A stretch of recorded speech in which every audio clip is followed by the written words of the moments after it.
நாம் தினமும் 18,000 பண்ணையாளர்களிடமிருந்து 1,70,000 லிட்டர் பாலை கொள்வனவு செய்து வருகின்றோம். இலங்கையில் பால் உற்பத்தியை அதிகரிக்க செய்யும் அர்ப்பணிப்புடன் எமது உயர்ந்த தர நடைமுறைகளுக்கு அமைவாக உள்நாட்டு பண்ணையாளர்கள் பாலை உற்பத்தி செய்வதற்கு நாம் உதவுகின்றோம். நெஸ்லே இலங்கை பாற்பண்ணையாளர்களின் வாழ்விற்கு வலுவூட்டுகின்றோம்.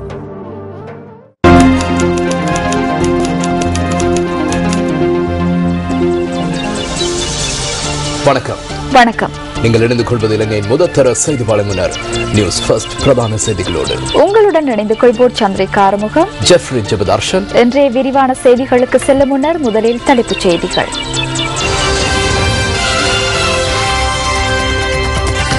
தமாரா குணநாயகத்தின் குற்றச்சாட்டுகள் சஜின் டி வாசிடம் முன்வைப்பு. நாட்டின் பல பிரதேசங்களுக்கு மழை, கடும் காற்றினால் 61 வீடுகளுக்கு சேதம். ஐரோப்பிய ஒன்றியத்தினால் பயங்கரவாத இயக்கமாக கருதப்படும் அமைப்புகளின் பட்டியலில் விடுதலை புலிகள் இயக்கம் சேர்க்கப்பட்டிருந்த முடிவு ரத்து. தென்னிந்தியாவின் பகிரங்க பிடிபிராந்திலிருந்து இதுவரையில் தப்பியிருப்பது அமைச்சர் டக்ளஸ் தேவானந்தாவின் கட்டித்தனம், வடமாகாண முதலமைச்சர் தெரிவிப்பு. இனி விரிவான செய்திகள். ஊவா மாகாண சபையின் புதிய அமைச்சரவை இன்று முற்பகல் ஜனாதிபதி மஹிந்த ராஜபக்ச முன்னிலையில் பதவி பிரமாணம் செய்து கொண்டது. இந்த பதவி பிரமாண நிகழ்வு ஜனாதிபதி அலுவலகத்தில் இடம்பெற்றது.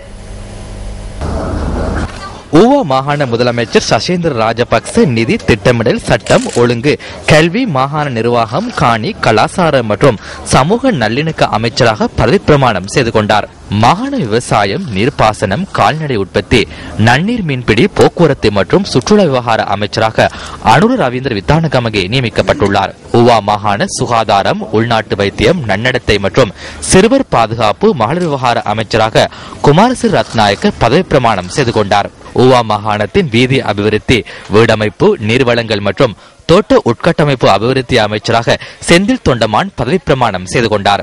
விளையாட்டு, இளைஞர் விவகாரம், மின்சக்தி, எரிசக்தி, சிறு கைத்தொழில் மற்றும் கூட்டுறவு அமைச்சராக சாமர சம்பத் தகநாயக்கவும் பதவி பிரமாணம் செய்து கொண்டதாக ஜனாதிபதி ஊடகப் பிரிவு தெரிவித்தது.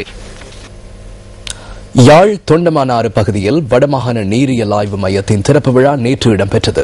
இந்த நிகழ்வில் பிரதம விருந்தினராக வடமாகாண முதலமைச்சர் கலந்து கொண்டதுடன் அங்கு இவ்வாறு உரை நிகழ்த்தினார். அமைச்சர் ஒருவர் கருடா சௌக்கியமா என்று கேட்க தலைப்பட்டுள்ளார். தான் யார், எங்கிருக்க வேண்டியவர் என்பதை மறந்து பேசியுள்ளார். மூனா விக்னேஸ்வரனை ஜனாதிபதியின் நிகழ்வுக்கு அழைத்தோம், ஆனால் அவர் வரவில்லை. மூனா விக்னேஸ்வரன் என்றால் முட்டாள் விக்னேஸ்வரன் என்று நான் கூறவில்லை, முதலமைச்சர் விக்னேஸ்வரன் என்றே கூற வந்தேன் என்று அமைச்சர் டக்ளஸ் தேவானந்தா கிளிநொச்சியில் கிண்டல் அடித்துள்ளார். நண்பர் டக்ளஸ் அவர்கள் கெட்டிக்காரர் என்பதை நான் ஒத்துக்கொள்ளுகின்றேன். தென்னிந்தியாவில் பாதுகாப்பாக ஒரு தனியிடத்தில் இருக்கப்பட வேண்டியவர் தொடர்ந்து வந்த அரசாங்கங்கள் எல்லாவற்றையும் முட்டாள்களாக்கி அவற்றில் அங்கம் வகித்து தனக்கு எதிராக தென்னிந்தியாவில் விடுக்கப்பட்ட பகிரங்க பிடிவிராந்தில் இருந்து இதுவரையில் அவர் தப்பியிருந்து வருவது அவரின் கட்டித்தனத்தை காட்டுகின்றது. அதற்காக அவர் எவரை வேண்டுமானாலும் அடிவருடி அவர்களுக்கு அடிமையாக செயல்பட்டு தனது காரியத்தினை சாதித்து வருவதையும் நான் அறிவேன். ஆனால் சில நேரங்களில் தம்மை கட்டிக்காரர்களாக அடையாளம் காண்பவர்கள் தாமே முட்டாள்கள் ஆகின்றார்கள். அப்படி ஏதாவது நண்பர் டக்ளஸுக்கு நடந்தால், இந்தியாவிற்கு கொண்டு செல்லப்பட்டால், நான் அவரை முட்டாள் என்று அழைக்க மாட்டேன், முதலமைச்சர் என்றும் அழைக்க மாட்டேன், முற்றிலும் முடியாத பரிதாபத்துக்குரிய முன்னாள் அமைச்சர் என்றுதான் குறிப்பிடுவேன். சிலரை எக்காலமும் ஏமாற்றலாம், பலரை ஒரு சில தருணங்களில் ஏமாற்றலாம், ஆனால் எல்லோரையும் எல்லா காலமும் ஏமாற்ற முடியாது என்பதை நண்பர் அறிந்து வைத்திருத்தல் நல்லது. ஐரோப்பிய ஒன்றியத்தினால் பயங்கரவாத இயக்கமாக கருதப்படும் அமைப்புகளின் பட்டியலில் விடுதலை புலிகள் இயக்கம் சேர்க்கப்பட்டிருந்த முடிவை ரத்து செய்து லக்சம்பர்கில் உள்ள ஐரோப்பிய நீதிமன்றம் உத்தரவிட்டுள்ளதாக பிபிசி செய்தி வெளியிட்டுள்ளது. விடுதலை புலிகள் இயக்கத்தை பயங்கரவாத பட்டியலில் உள்ளடக்குவதில் கையாளப்பட்டிருந்த நடைமுறையில் தவறுகள் இருக்கின்ற காரணத்தினால் இந்த முடிவை எடுத்துள்ளதாக ஐரோப்பிய நீதிமன்றம் குறிப்பிட்டுள்ளது. தமிழீழ விடுதலை புலிகள் இயக்கம் ஒரு பயங்கரவாத அமைப்பா என்ற கேள்வியை ஹேகில் உள்ள நீதிமன்றம் பரிசீலித்திருக்கவில்லை என ஐரோப்பிய நீதிமன்றத்தின் ஊடகத்துறை அதிகாரி கிறிஸ்டோபர் ஃப்ரெட்வெல் பிபிசியிடம் கூறியுள்ளார். மேலும் விடுதலை புலிகள் இயக்கம் உள்நாட்டு யுத்தத்தில் ஈடுபட்ட ஒரு இயக்கமே தவிர சர்வதேச சட்டங்களில் அதனை பயங்கரவாத இயக்கமாக வரையறுக்க முடியாதென ஐரோப்பிய ஒன்றியத்தின் சார்பாக முன்வைக்கப்பட்ட வாதத்தையும் நீதிமன்றம் நிராகரித்துள்ளது. தமிழீழ விடுதலை புலிகள் இயக்கம் பயங்கரவாத அமைப்பு என இந்தியாவில் அறிவிக்கப்பட்டிருந்த முடிவின் அடிப்படையிலேயே ஐரோப்பிய ஒன்றியமும் இதற்கு முன்னர் முடிவெடுத்திருந்ததாக லக்சம்பர்கில் உள்ள ஐரோப்பிய நீதிமன்றம் தெரிவித்துள்ளது. எனவே மேலும் 3 மாத காலத்திற்குள் விடுதலை புலிகள் இயக்கத்தை பயங்கரவாத பட்டியலில் வைத்திருப்பது பற்றி ஐரோப்பிய ஒன்றியம் மீள் பரிசீலனைக்கு உட்படுத்தி புதிதாக முடிவெடுக்க வேண்டும் என ஐரோப்பிய நீதிமன்றம் அறிவித்துள்ளதாக பிபிசி சுட்டிக்காட்டியுள்ளது. இதேவேளை தமிழீழ விடுதலை புலிகள் இயக்கத்தின் சொத்துக்கள் தொடர்ந்து முடக்கப்பட்டுள்ளதாக நீதிமன்றம் அறிவித்துள்ளதாகவும் ராய்ட்டர்ஸ் செய்தியில் குறிப்பிடப்பட்டுள்ளது. நிறைவேற்ற அதிகாரம் கொண்ட ஜனாதிபதி முறைமையை தொடர்ந்து முன்னெடுக்க வேண்டும் என விசேட திட்ட அமைச்சர் SM சந்திரசேன தெரிவித்துள்ளார்.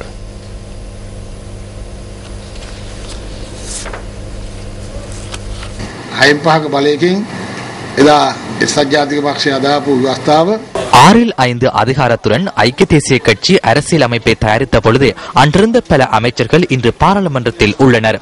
அவர்களுக்கு தற்போது சில விடயங்கள் மறந்துள்ளன. தோல்வியடையும் பொழுது அந்த முறைமை சிறந்தது என்று கூறுவதில்லை. வெற்றி பெறும் பொழுது நிறைவேற்று அதிகாரம் கொண்ட ஜனாதிபதி முறைமை சிறந்தது என்று கூறுகின்றார்கள்.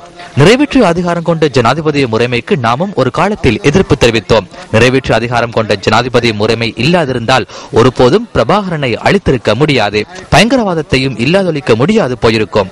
ஆயுதங்களில் அவர்கள் தோல்வியடைந்துள்ள போதிலும் நிலைப்பாடு இன்னும் நீங்கவில்லை.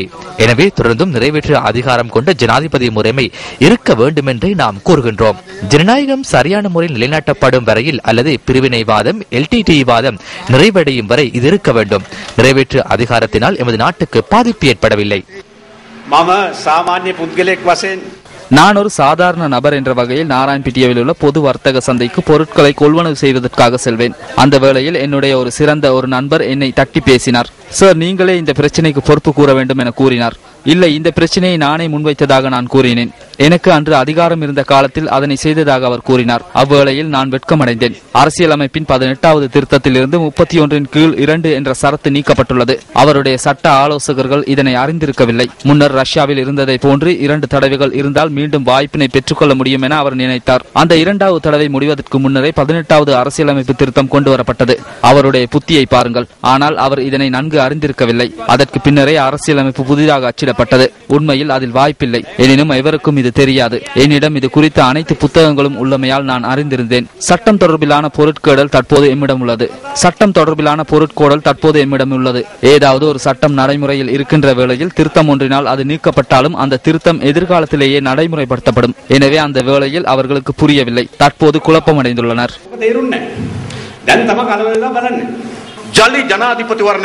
தற்போதுள்ள ஜனாதிபதிக்கு மீண்டும் ஒரு முறை ஜனாதிபதி தேர்தலில் போட்டியிட முடியாது. அது தெளிவானது.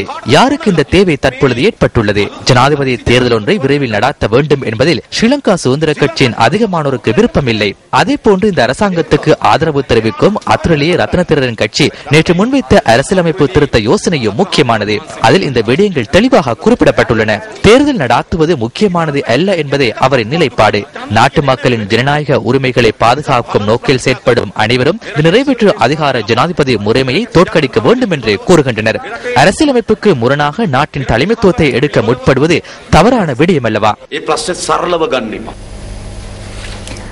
ஐக்கிய தேசிய கட்சியின் பாராளுமன்ற உறுப்பினர் கலாநிதி ஹர்ஷடி சில்வா இன்று இடம்பெற்ற ஊடக சந்திப்பில் இவ்வாறு கருத்து தெரிவித்தார்.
Asdet පැහැදිලි පිළිතුර තමයි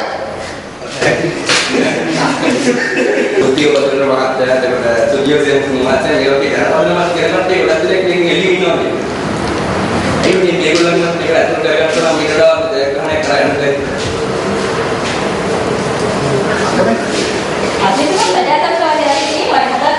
මේ කට මෙහෙම තියෙන්නේ මෙහෙමත් නැහැ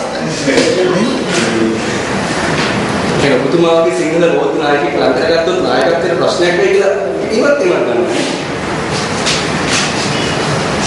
ඔබතුමා නිශ්ශබ්දව ඉන්නේ ප්‍රශ්නය ඇතුලේ ඔබතුමාට කතා කරන ප්‍රජාතන්ත්‍රවාදයක් නැහැ කියලා පෙන්වන්න කරන්නේ.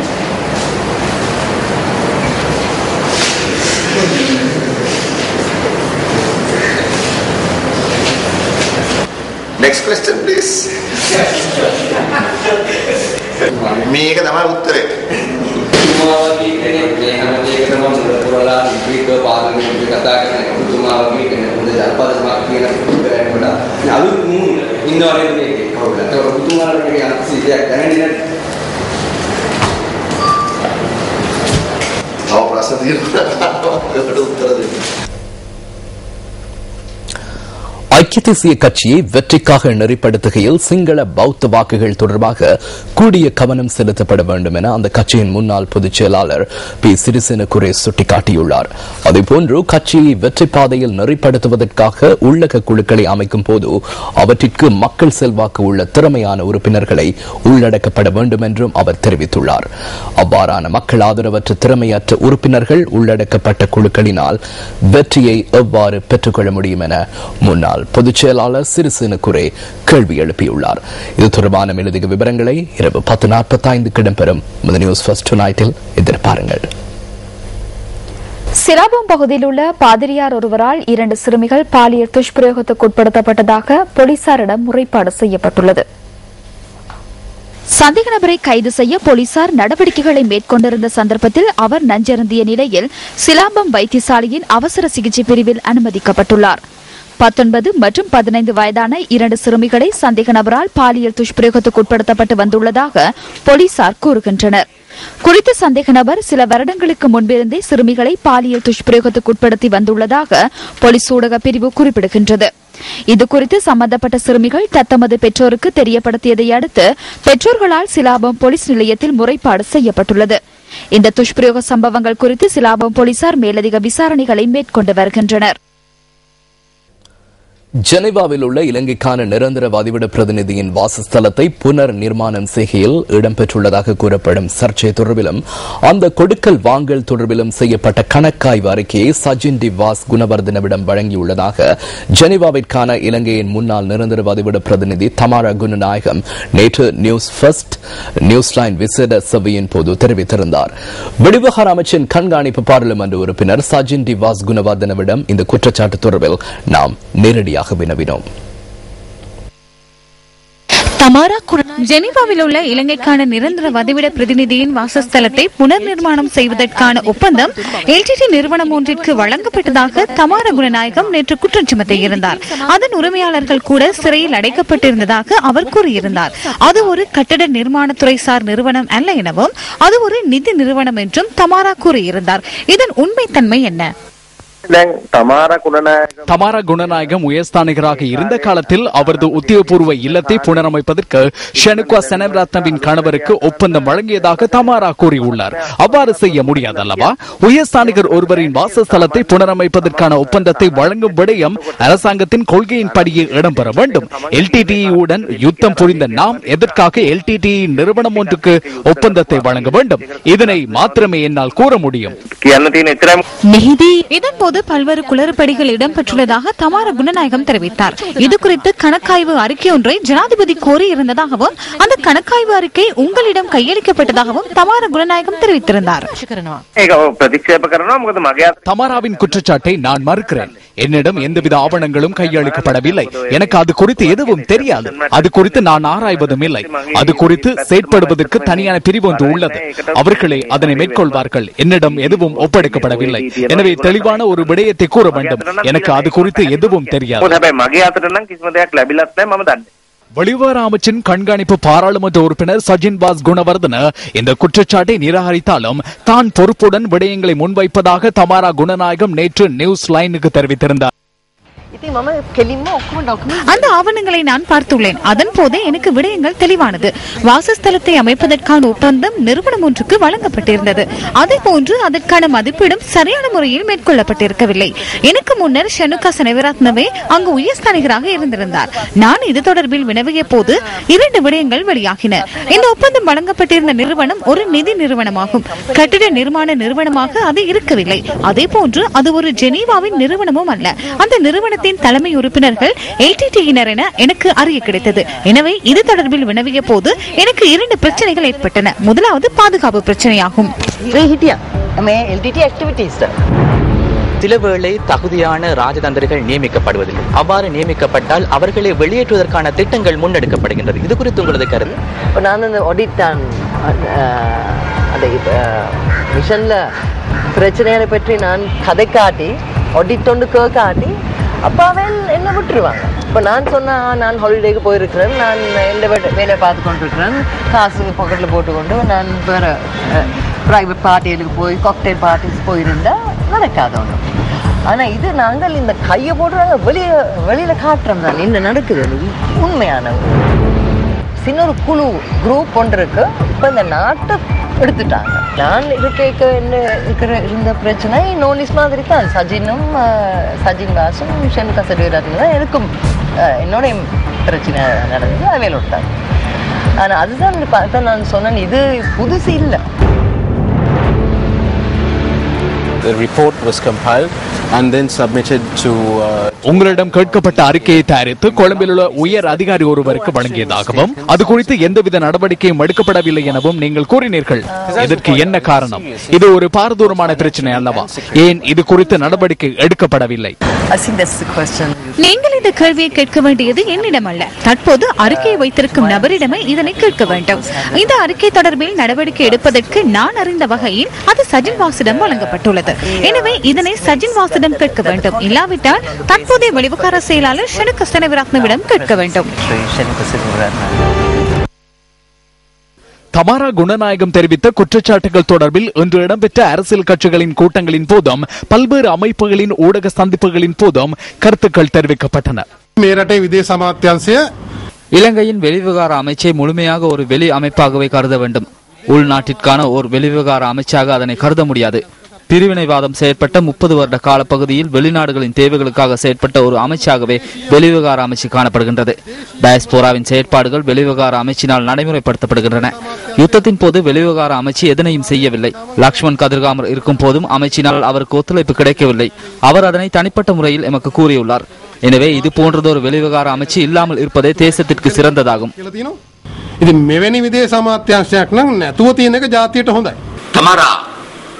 குணநாயகம் மகாத்மிய எதுமிய தமாரா குணநாயகம் நேற்று நியூஸ் ஃபர்ஸ்டுக்கு வழங்கிய சேவையை பார்க்கின்ற போது இலங்கையின் வெளிவார சேவையில் பாரிய பின்னடைவை நாம் காண்கின்றோம். இது குறித்து நாம் கவலை அடைய வேண்டும். இது போன்ற கவலை தரும் விடயங்களை அவர் நேற்று முழு நாட்டிற்கும் தெளிவாக எடுத்துரைத்தார். அவரது உயர்ஸ்தானிகர் அலுவலகத்தின் உத்தியோகபூர்வ வாசஸ்தலத்தை புனரமைக்கும் பணியின் போது LTTE அமைப்புடன் தொடர்புபட்ட நிறுவனம் ஒன்றுக்கு ஒப்பந்தம் வழங்கப்பட்டுள்ளது. சஜின் பாஸ் குணவர்தன மற்றும் ஷனுகா செனவிரத்ன ஆகியோர் இணைந்து இவை அனைத்தையும் செய்வதாக தமாரா குணநாயகம் குற்றம் சுமத்தி இருந்தார். ஜனாதிபதி இது குறித்து விசேட குழு ஒன்றை நியமித்து அறிக்கை ஒன்றை சமர்ப்பிக்குமாறு ஜனாதிபதி விடுத்த கோரிக்கைக்கு அமைய தமாரா அந்த அறிக்கையை சஜின் பாஸிடம் வழங்கியுள்ளார். எனவே அமைச்சர் பேராசிரியர் GL பீரிஸுக்கு இது குறித்து பொறுப்பு இருக்கிறது. வெளிவார அமைச்சின் மீதே இந்த குற்றச்சாட்டு முன்வைக்கப்படுகிறது. ஆகவே இந்த விடயம் தொடர்பில் விரிவான விசாரணைகள் மேற்கொண்டு இதன் உண்மை தன்மையை நாட்டுக்கு தெளிவுபடுத்துமாறு கேட்டுக் கொள்கின்றோம். உண்மையை எடுத்துக் கூறுவதற்கு நடவடிக்கை எடுக்குமாறு நாம் கூறுகின்றோம். ප්‍රතිරූප හදන එකට වඩා ඇත්ත සත්‍ය ලෝකයට හෙළි කිරීමට අවශ්‍ය පියවර ගන්න කියලා. එතුමිය කියනවා මේක රටේ තානාපති කාර්යාලය. சுவிட்சர்லாந்தின் போலீஸ் நிலையத்துக்கு சென்று இதனை விசாரிக்குமாறு தான் கூறியதாக அவர் குறிப்பிட்டார். உயர் ஸ்தானிகர் வாசஸ்தலத்தின் புனரமைப்பு பணிகள் LTT அமைப்பின் நிறுவனம் ஒன்றுக்கு வழங்கப்பட்டுள்ளதாகவும் தமாரா தெரிவித்திருந்தார். அதன் பின்னர் கணக்காய்வு அறிக்கை ஒன்று வழங்கப்பட்டுள்ளது. இந்த விடயத்தை கேட்டவுடன் நான் ஆச்சரியமடைந்தேன். அவ்வாறு என்றால் LTTயுடன் இணைந்து செயற்பட்டவர்கள் யார்? என்னால் எதனையும் கூற முடியாது. இது குறித்து அரசாங்கம் விரைவில் கவனம் செலுத்த வேண்டும் என்றே நான் கூறுகின்றேன். எதிர்வரும் தேர்தல்களில் ஜனாதிபதி தலைமையிலான ஐக்கிய மக்கள் சுதந்திர கூட்டமைப்பின் வெற்றிக்காக நிபந்தனைகளின்றி ஒத்துழைப்பு வழங்குவதாக இலங்கை தொழிலாளர் காங்கிரஸ் தெரிவித்துள்ளது. ஜனாதிபதியை அலரி மாளிகையில் இன்று முற்பகல் சந்தித்த போதே அமைச்சர் ஆறுமுகம் தொண்டமான் இவ்வாறு இணக்கம் தெரிவித்துள்ளதாக ஜனாதிபதி ஊடக பிரிவு வெளியிட்டுள்ள அறிக்கையில் தெரிவிக்கப்பட்டுள்ளது. பெருந்தோட்ட துறைகளின் உட்கட்டமைப்பு அபிவிருத்தி உட்பட பெருந்தோட்ட தொழிலாளர்களின் நலனுக்காக ஜனாதிபதி தலைமையில் பாரிய வேலை திட்டங்கள் முன்னெடுக்கப்பட்டதாக இந்த சந்திப்பின் போது அந்த பிரதிநிதிகள் சுட்டிக்காட்டியுள்ளதாக அறிக்கையில் குறிப்பிடப்பட்டுள்ளது. ஜனாதிபதி மீதான நம்பிக்கையின் பொருட்டு தேர்தலின் வெற்றிக்காக செயற்படுவதாக அமைச்சர் ஆறுமுகன் தொண்டமான் குறிப்பிட்டுள்ளதாகவும் ஜனாதிபதியின் ஊடக பிரிவு வெளியிட்டுள்ள அறிக்கையில் சுட்டிக்காட்டப்பட்டுள்ளது.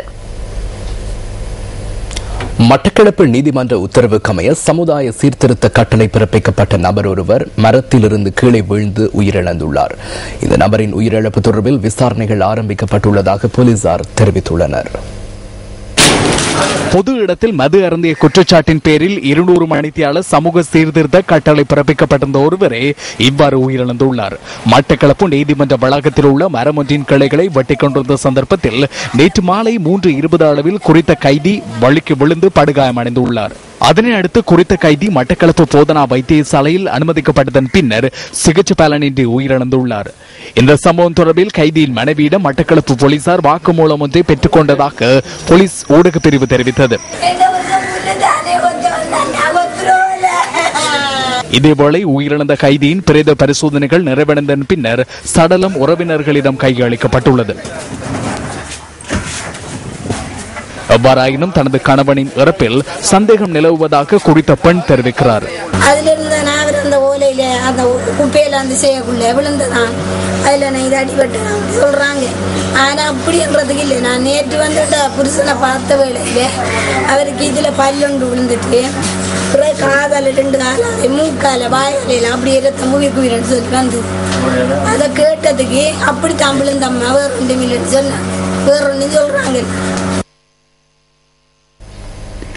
நாட்டில் நிலவியுள்ள மழையுடன் கூடிய வானிலை காரணமாக மக்களின் இயல்பு வாழ்க்கை பாதிக்கப்பட்டுள்ளது. அதிக மழை காரணமாக நாட்டின் சில இடங்களில் அனர்த்தங்கள் பதிவாகியுள்ளன. ஹாலியல போகம் அடித்த பகுதியில் மண்மேடு சரிந்ததில் 2 வீடுகளுக்கு சேதம் ஏற்பட்டுள்ளதாக எமது பிராந்திய செய்தியாளர் குறிப்பிடுகின்றார். பொறியியல் மற்றும் தொழில்நுட்ப ஆலோசனைகளின் பிரகாரம் இந்த வீடுகள் நிர்மாணிக்கப்பட்டிருக்கவில்லை என இடர் முகாமைத்துவ நிலையத்தின் பதுளை மாவட்ட உதவி பணிப்பாளர் உதயகுமார் தெரிவிக்கின்றார். எட்டியாந்தோட்டை மற்றும் ருவான்வெல்ல பகுதிகளில் கடும் காற்று காரணமாக 61 வீடுகளுக்கு சேதம் ஏற்பட்டுள்ளதுடன் ஒருவர் உயிரிழந்துள்ளார். எட்டியாந்தோட்டை பொல்பிட்டிய பகுதியில் கடும் காற்றினால் வீடொன்றின் மீது மரம் முறிந்து விழுந்ததால் தாயொருவரும் 2 பிள்ளைகளும் காயமடைந்துள்ளதாக போலீசார் குறிப்பிடுகின்றனர். கேகாலை அரநாயக்க பகுதியில் நிலம் தாளிறங்கியதால் வீடொன்றின் முன்பாக 15 அடி சுற்றளவில் 7 அடி ஆழமான குழியொன்று தோன்றியுள்ளதாக தெரிவிக்கப்பட்டுள்ளது. மலையகத்தின் பல பகுதிகளில் இன்று மாலை முதல் கடும் மழை பெய்து வருவதாக எமது பிராந்திய செய்தியாளர் குறிப்பிடுகின்றார். மலையகத்தின் பல பகுதிகளில் இன்று மாலை முதல் கடும் மழை பெய்து வருகின்றது. ஹட்டன் நகரில் பெய்த கடும் மழை காரணமாக பஸ் நிலையம் வெள்ள நீரில் மூழ்கி காட்சியளித்தது. அத்துடன் அந்த பகுதியில் காணப்பட்ட 5 கடைகளும் வெள்ள நீரில் மூழ்கின. இதேபள்ளி அழுத்கல பகுதியில் டிக்கோயா ஆறு பெருக்கெடுத்ததன் காரணமாக 2 வீடுகளுக்குள் வெள்ள நீர் புகுந்துள்ளது. தொடர்ந்தும் இப்பகுதியில் மழை பெய்து வருவதனால் பொதுமக்களை அவதானமாக இருக்குமாறு போலீசார் வேண்டுகோள் விடுத்துள்ளனர். மலையகத்தில் நிலவும் சீரற்ற வானிலையை அடுத்து பாடசாலை மாணவர்களும் பொதுமக்களும் பெரும் சிரமங்களை எதிர்நோக்கி வருகின்றனர். இலங்கை கடற்படையினரால் கைது செய்யப்பட்ட தமிழக மீனவர்களையும் அவர்களிடமிருந்து பறிமுதல் செய்யப்பட்ட 75 படகுகளையும் விடுவிக்க கோரி இந்திய பிரதமர் நரேந்திர மோடிக்கு தமிழக முதல்வர் ஓ பன்னீர்செல்வம் கடிதம் எழுதியுள்ளதாக தி ஹிந்து செய்தி வெளியிட்டுள்ளது. குறித்த விடயம் தொடர்பில் முன்னாள் முதல்வர் ஜெயலலிதா பல தடவைகள் கடிதம் மூலம் தெரியப்படுத்தியிருந்ததாக அவர் தனது கடிதத்தில் குறிப்பிட்டுள்ளார். கட்சி தலைமைத்துவத்தின் நிலைப்பாட்டை அவர் மீண்டும் வலியுறுத்தியதுடன் கச்சதீவை மீட்க மத்திய அரசு உரிய நடவடிக்கை எடுக்க வேண்டும் என கேட்டுக் கொண்டுள்ளார். தமிழக மீனவர்கள் 24 பேர் இன்னும் சிறையில் வாடுவதாகவும் நீண்ட நாட்களாக படகுகள் இல்லாமல் வாழ்வாதாரம் பாதிக்கப்பட்ட நிலையில் தமிழக மீனவர்கள் தவித்து வருவதாகவும் அவர் மேலும் குறிப்பிட்டுள்ளார். இலங்கை கடற்படையினரால் பறிமுதல் செய்யப்பட்ட படகுகள் சரியான பராமரிப்பில்லாமல் போதிய பாதுகாப்பு இல்லாமல் உள்ளதால் வடகிழக்கு பருவமழைக்கு முன்னர் தமிழக மீனவர்களின் படகுகளை மீட்க நடவடிக்கை எடுக்க வேண்டும் என அவர் வலியுறுத்தியுள்ளார். ஆகவே இந்த விடயத்தில் பிரதமர் தகுந்த நடவடிக்கை எடுத்து தமிழக மீனவர்களையும் 75 படகுகளையும் மீட்க வேண்டும் என தமிழக முதல்வர் ஓ பன்னீர்செல்வம் கடிதம் எழுதியுள்ளதாக தி ஹிந்து செய்தி வெளியிட்டுள்ளது. கிளிநொச்சி இரணைமடு குளத்தில் நன்னீர் மீன்பிடியாளர்கள் முன்னெடுத்த பணி பகிஷ்கரிப்பு கைவிடப்பட்டுள்ளது. இரணைமடு நன்னீர் மீன்பிடி சங்க விதிமுறைகளுக்கு புறம்பாக சிலர் மீன்பிடியில் ஈடுபடுவதுடன் தமக்கு அச்சுறுத்தல் விடுப்பதாக தெரிவித்து நேற்று மாலை முதல் மீனவ தொழிலாளர்கள் பணி பகிஷ்கரிப்பில் ஈடுபட்டிருந்தனர். தமது கோரிக்கைகளுக்கு அமைய போலீஸ் விசாரணைகள் ஆரம்பிக்கப்பட்டதை அடுத்து இன்று மாலை முதல் தொழிலுக்கு திரும்ப உள்ளதாக நன்னீர் மீன்பிடியாளர்கள் தெரிவித்திருந்தனர். பழைநகர் பகுதியில் வடக்கின் வசந்தம் புறநெகும திட்டத்தின் கீழ் நிர்மாணிக்கப்பட்டு வரும் கடை தொகுதி ஒப்பந்த காலம் நிறைவடைந்ததும் புனரமைப்பு பணிகள் நிறைவடையவில்லை என வர்த்தகர்கள் குற்றம் சுமத்துகின்றனர். கடந்த யுத்த காலத்தில் மிக மோசமாக பாதிக்கப்பட்ட பழைய பிரதேசத்தில் வர்த்தக நிலையங்கள் சேதமடைந்து வர்த்தகர்களும் பொதுமக்களும் பாதிக்கப்பட்ட நிலையில் வர்த்தகர்களின் கோரிக்கைகளுக்கு அமைய இந்த கட்டிடம் அமைக்கப்பட்டது. வடக்கின் வசந்தம் திட்டத்தின் கீழ் உள்ளூராட்சி மன்றத்தின் பங்களிப்பு மற்றும் பொதுமக்களின் நிதியுதவியுடனும் கடந்த 2013ஆம் ஆண்டு ஒப்பந்த பணிகள் ஆரம்பிக்கப்பட்டிருந்தன. எனினும் ஒப்பந்த காலம் நிறைவடைந்த பின்னரும் கட்டிடத்தின் புனரமைப்பு பணிகள் பூரணப்படுத்தப்படாமல் காணப்படுகிறது. அத்துடன் கட்டிடம் பாவனைக்கு கையளிக்க முன்னரே வெடிப்புகள் தென்படுவதாக குற்றச்சாட்டுகள் முன்வைக்கப்பட்டு வருகின்றன. மக்களுக்காக பெருநிதியில் அமைக்கப்பட்ட இந்த கட்டிட தொகுதி மிக தரமான முறையில் நிர்மாணிக்கப்பட்டு உரிய காலப்பகுதிக்குள் அந்த மக்களுக்கு வழங்கப்படுகின்ற பட்சத்தில் யுத்தத்தால் கடுமையாக சேதமடைந்த எங்களுடைய பச்சிலப்பள்ளி பிரதேசம் கொஞ்சம் வளர்ச்சி அடைவதற்கு இது உதவியாக இருக்கும்.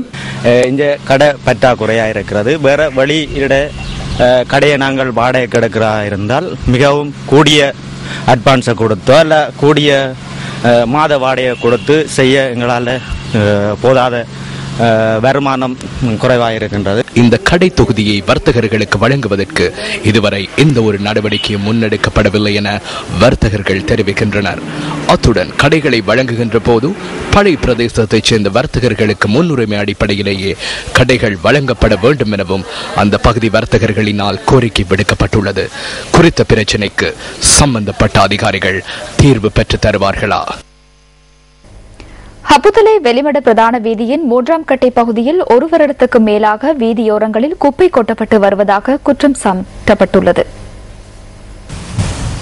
வெளிமட பிரதான வீதியின் 3ஆம் கட்டை பகுதியில் அதனை அண்மித்த வாழும் குடியிருப்பாளர்களால் தொடர்ந்தும் குப்பைகள் கொட்டப்பட்டு வருவதாக தெரிவிக்கப்படுகின்றது. இதன் காரணமாக இந்த பிரதேசத்துக்கு பிரவேசிக்கும் போது துர்நாற்றம் வீசுவதாகவும் சூழலுக்கு தீங்கு ஏற்படக்கூடிய அபாய நிலை காணப்படுவதாகவும் குறிப்பிடப்படுகின்றது. தற்போது மக்கள் குப்பை கொட்டும் இடத்திலிருந்து 150 மீட்டருக்கு இடைப்பட்ட பகுதியிலேயே வெளிமட பிரதேச சபைக்கு சொந்தமான குப்பை கொட்டும் கிடங்கு காணப்படுவதாக எமது செய்தியாளர் தெரிவிக்கின்றார். எனினும் இதுவரை பிரதேச சபையினர் குப்பைகளை உரிய இடத்தில் போடுமாறு அறிவித்தல் விடுக்கவில்லை என மக்கள் தெரிவிக்கின்றனர். இது தொடர்பில் வெளிமடை பிரதேச சபை தலைவரிடம் நியூஸ் ஃபர்ஸ்ட் வினவியது.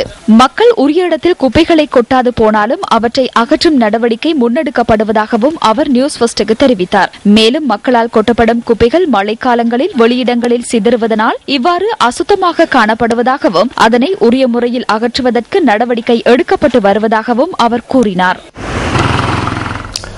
மனைவி மற்றும் மகளுடன் வைத்தியசாலைக்கு சென்று திரும்பிய ஒருவர் மீது போலீசார் தாக்குதல் நடத்தியுள்ளனர்.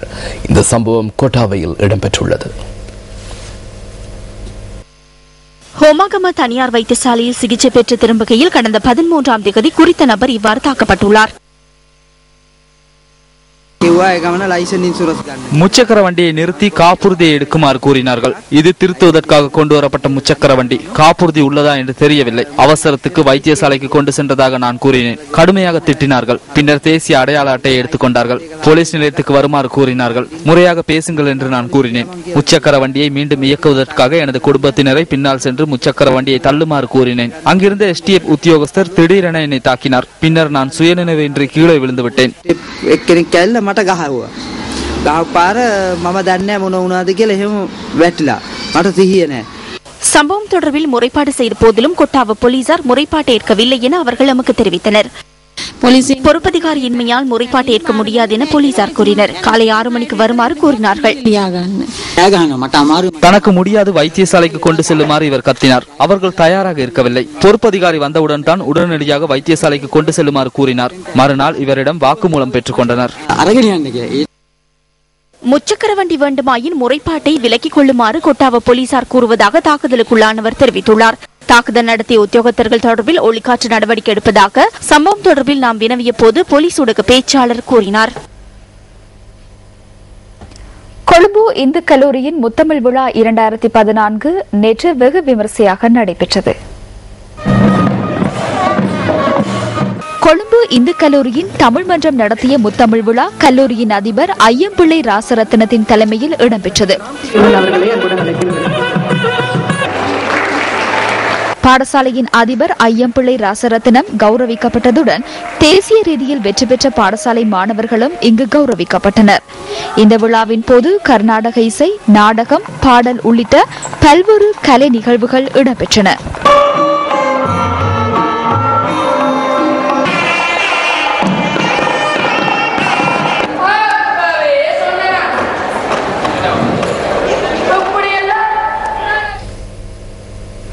ஸ்போர்ட்ஸ் ஃபர்ஸ்ட் மொபிட்டல் பிளாட்டினம் விருதுக்கான விண்ணப்பங்களை விநியோகிக்கும் ஊக்குவிப்பு வாகன தொடரணி இன்று ஹட்டன் நகரை சென்றடைந்தது. இந்த வாகன தொடரணி நாளை அவிசாவலைக்கு விஜயம் செய்ய உள்ளதும் குறிப்பிடத்தக்கதாகும்.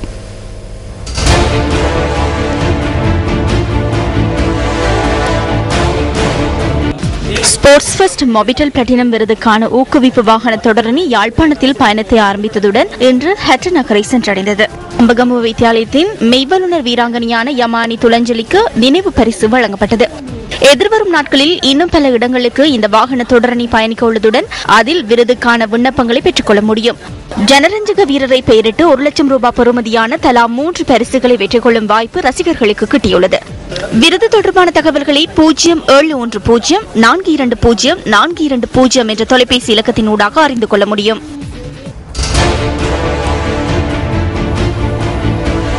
இதுடன் நியூஸ் ஃபர்ஸ்டின் 8 மணி பிரதான செய்தி நிறைவு பெறுகின்றது. வணக்கம். வணக்கம். මේකට මේ වෙලාවේ මේ වෙලාවේ තියෙන්නේ මෙහෙමත් නැහැ මෙහෙමත් නැහැ